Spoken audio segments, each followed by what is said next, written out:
পূৰ্ণগতিত ৩৩ সংখ্যক অসম ৰাজ্যিক একুৱাটিক চেম্পিয়নশ্বিপ ২০২৬ ৫ শতাধিক সাঁতোৰবিদৰ অংশগ্ৰহণ শেহতীয়াকৈ ৰাষ্ট্ৰীয় আন্তঃৰাষ্ট্ৰীয় প্ৰতিযোগিতাত পদকজয়ীক সম্বৰ্ধনা উদ্বোধনী অনুষ্ঠানত উপস্থিত ৰাজ্যৰ ক্ৰীড়ামন্ত্ৰী বিশ্বজিৎ দৈমাৰী।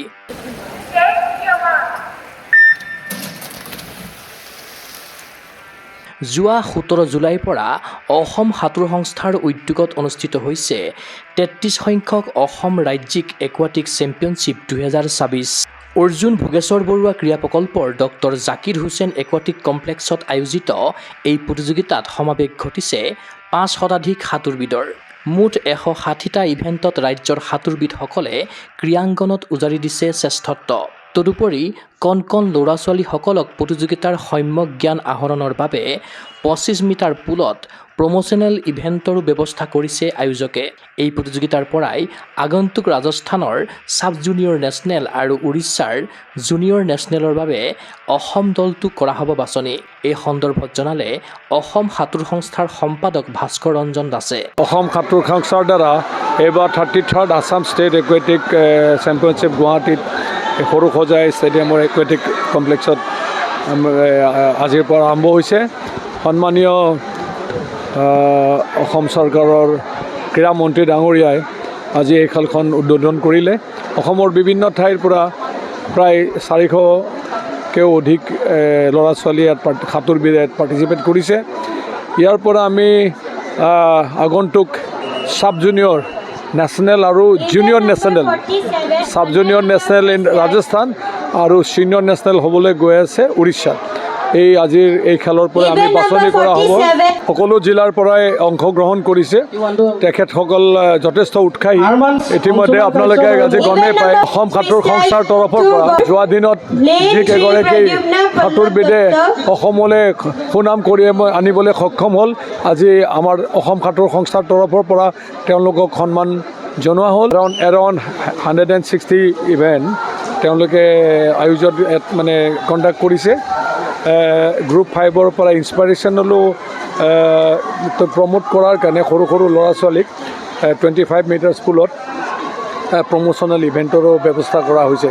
যাতে সেইটো এইকাৰণে কৰা হৈছে যে যিসকল এতিয়া লাৰ্ণ টু ছুইমত আহিলে কম্পিটিশ্যন এক্সপ'জাৰটো কেনেকৈনো নীতি নিয়ম লৈ কেনেকুৱা ব্লকত কেনেকৈ থিয় হ'ব লাগে এই গোটেইখিনি ছিনিয়ৰবিলাকৰ পৰা দেখি শিকিবলৈ আমি সেই প্ৰমোচনেল ইভেণ্টটো একুৱেটিক চেম্পিয়নশ্বিপৰ পাৰ্ট হিচাপে কণ্ডাক্ট কৰিছোঁ। শুক্ৰবাৰে বিয়লি ৰাজ্যিক প্ৰতিযোগিতাখন শুভ উদ্বোধন কৰিলে ক্ৰীড়ামন্ত্ৰী বিশ্বজিৎ দৈমাৰীয়ে।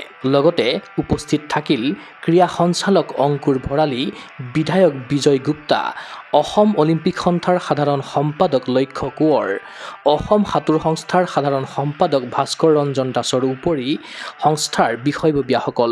বিজয়ী খেলুৱৈসকলক মেডেল আৰু প্ৰমাণপত্ৰ প্ৰদানেৰে ক্ৰীড়ামন্ত্ৰী বিশ্বজিৎ দৈমাৰীয়ে উৎসাহিত কৰাৰ লগতে জনালে শুভকামনা। খুবেই ভাল লাগিছে। বতৰো আকৌ মানে আপোনাৰ কি কয় নাৰ্ভাছ কৰিব পৰা নাই। আজি আছাম ষ্টেট একুৱাটিক ছুইমিং যিটো চেম্পিয়নশ্বিপ ইয়াত আমাৰ ষ্টেট এছ'চিয়েশ্যনে আমাৰ ছুইমিং যিটো ষ্টেট এছ'চিয়েশ্যন আছে তেওঁলোকে অনুষ্ঠিত কৰিছে আৰু খুব ভালদৰে মানে গোটেই ডিষ্ট্ৰিক্টবিলাকৰ পৰা আহি পেলাই পাৰ্টিচিপেট কৰিছে। আৰু মই ভাবোঁ মানে সেয়া এটা সকলৰ কাৰণে এনকাৰেজিং আৰু আমাৰ মানে ছুইমাৰসকলৰ কাৰণেও এজনে আনজনৰ টেকনিকটো শিকি লোৱাৰ এটা সুযোগ। গতিকে তেওঁলোকৰ ভৱিষ্যত মানে ভালেই দেখিছোঁ। এনেকুৱা ধৰণৰ যদি আমি কৰাই থাকিব পাৰোঁ তেওঁলোকৰ মানে কৌশলবিলাক বাঢ়ি যাব।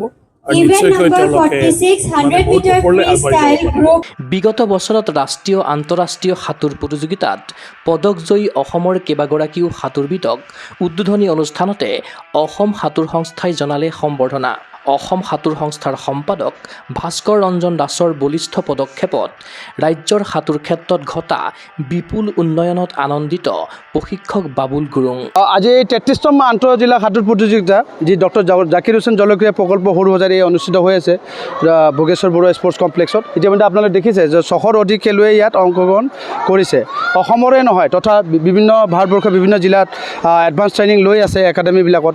ইভেন আপুনি দেখিছে আবুধাবি ডুবাইৰ পৰাও আহিছে, আবুধাবিৰ পৰাও আহি পেলাই ইয়াত অংশগ্ৰহণ কৰিছে।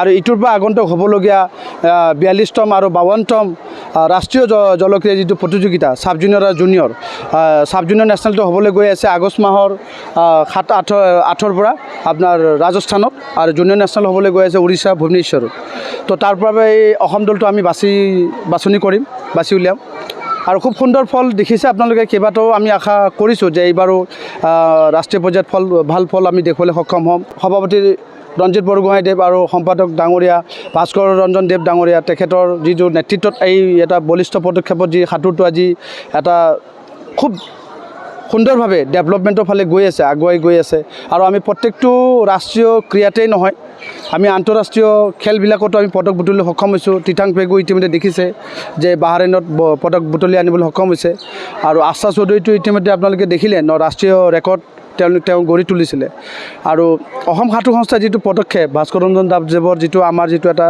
টিম ৱৰ্ক চলি আছে গোটেই অসমক লৈ পেলাই আৰু তাৰে আজি এই ফলস্বৰূপে আপুনি ফলাফলসমূহ দেখিবলৈ পাইছে আৰু আশা কৰোঁ এই খেলৰ পৰাই আমি চাব জুনিয়ৰ আৰু জুনিয়ৰ লেভেলত ভাল দল বাছনি কৰি ওলাব পাৰিম উল্লেখ্য যে এই ৰাজ্যিক প্ৰতিযোগিতাত অসম সাঁতোৰ সংস্থাই সংযোজন ঘটাইছে ৱাটাৰ প'ল' আৰু ডাইভিং ইভেণ্ট দেওবাৰে ডক্টৰ জাকিৰ হুছেইন একুৱাটিক কমপ্লেক্সত অনুষ্ঠিত হ'ব ৱাটাৰ প'ল' আৰু ডাইভিং ইভেণ্ট এই সন্দৰ্ভত জনালে অসম সাঁতোৰ সংস্থাৰ যুটীয়া সম্পাদক চন্দনজ্যোতি ফুকনে আৰু এই প্ৰতিযোগিতাখনৰ পৰাই আমাৰ ৰাষ্ট্ৰীয় পৰ্যায়ে যি খেল হ'ব চাব জুনিয়ৰ আৰু জুনিয়ৰ তাৰ বাবে টিম নিৰ্বাচন কৰা হ'ব ৱাটাৰ প'লৰ টিম নিৰ্বাচন কৰা হ'ব আমাৰ 3 দিনীয়া কাৰ্যসূচীৰে আমাৰ ইয়াত আচলতে এই প্ৰতিযোগিতাখন অনুষ্ঠিত হৈছে শেষৰ দিনা আমাৰ ৱাটাৰ প'ল' আৰু ডাইভিঙৰো ইয়াত এইবাৰ ষ্টেট টুৰ্ণামেণ্ট হ'ব এইটো অসম সাঁতোৰ সন্থাৰ কাৰণে এটা ডাঙৰ কথা যে অসম সাঁতোৰ সন্থাই এই ষ্টেট টুৰ্ণামেণ্টখনত বিশেষকৈ ডাইভিং আৰু ৱাটাৰ প'লৰ যিটো সংযোজন আজি কিছু বছৰৰ পৰা ঘটোৱা হৈছে বিশেষকৈ ৱাটাৰ প'ল' চলি আছিলে এইবাৰ পৰা ডাইভিংটো এইবাৰ সম্পূৰ্ণ প্ৰফেচনেলি ইয়াত অনুষ্ঠিত হ'ব ক্ৰীড়া অনুৰাগীৰ আশা সাফল্যমণ্ডিত হওক 33 সংখ্যক অসম ৰাজ্যিক একুৱাটিক চেম্পিয়নশ্বিপ 2026 এই ৰাজ্যিক প্ৰতিযোগিতাৰ জৰিয়তে আগন্তুক জুনিয়ৰ নেশ্যনেল আৰু চাব জুনিয়ৰ নেশ্যনেলৰ বাবে বাছনি লাভ কৰক শক্তিশালী অসম দলে অঞ্জনা দাসৰ সহযোগত চিন্ময় বৰাৰ প্ৰতিবেদন গুগল স্পৰ্টছ এনে Nogga Rangers, I'm a